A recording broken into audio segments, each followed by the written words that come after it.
Okay, just check. Check.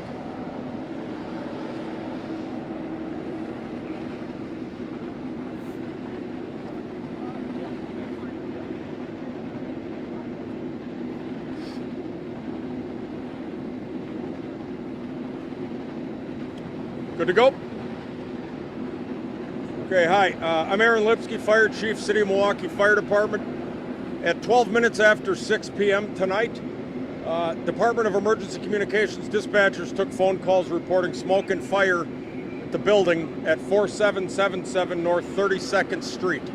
That would be the old mill building behind me. For command on red. On arrival, under 5 minutes later, they located, with no trouble, a building with extremely heavy fire and smoke on multiple floors.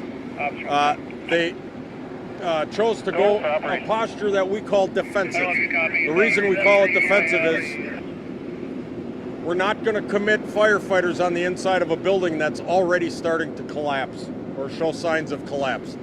So we stay outside, set up the big guns. You'll notice that we've got all of our equipment and all of our people well back. That's what we call a collapse zone. I don't need these bricks falling on my firefighter's head. 100 pounds per cubic foot, not a good thing. You can see we've lost a huge portion of the south side favoring the west end of the building here. At this time, we're not yet under control because we do believe there's a partition wall or fire doors separating the south end of the building from the north end of the building. Fire has now penetrated that fire stopping, whatever that was. We've got a handle on it, but very hard for us to see very deep into the building. So we're going to just keep hitting the fire. As you can see, we have a lot of apparatus and personnel here. This very quickly went to a 5th alarm, just based on the sheer scope. We have firefighting crews from the City of Milwaukee, the North Shore Fire Department, and the Wauwatosa Fire Department here and functioning. Milwaukee Police Department's been a great asset, keeping traffic from driving over hose lines and whatnot. We're going to be here for a while. We have absolutely no idea what might have caused this, but I can tell you with certainty there was no electricity and no gas feed to this building. So the chances of something just spontaneously starting on fire are quite slim. So we do have our fire investigation unit. We have requested Milwaukee Police Department assistance, and as we get more information, we'll obviously share that, but it's going to be a tough investigation. We do have serious building collapse concerns. Even after the fire is extinguished here, if you look, you can see step cracking, the mortar between all the bricks, and it's one solid line or fissures off into a bunch of other lines. Very clear indicator that that's going to collapse at some point.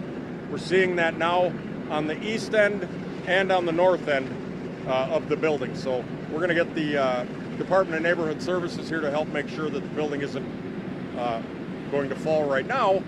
But something's going to have to happen, and the building's going to need to be demolished sooner than later.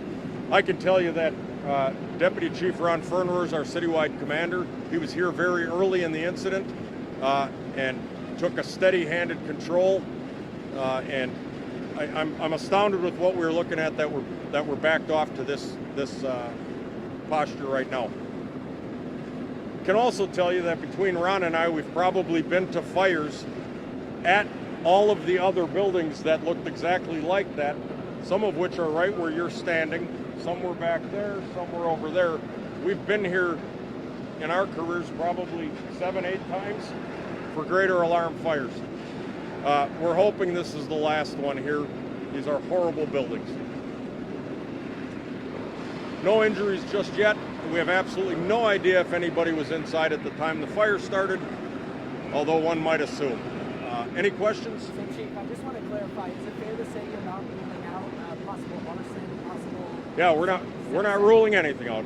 And, you know, it does bear the question, right?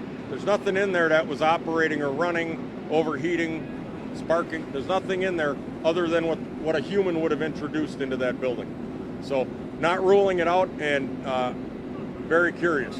I understand there's a school or a youth center not too far from here. I know a lot of people were originally saying online that could have been affected. Just that wasn't affected at all. It's just to this building. It's just this building, and you'll notice we have a wind coming out of the north pushing to the south.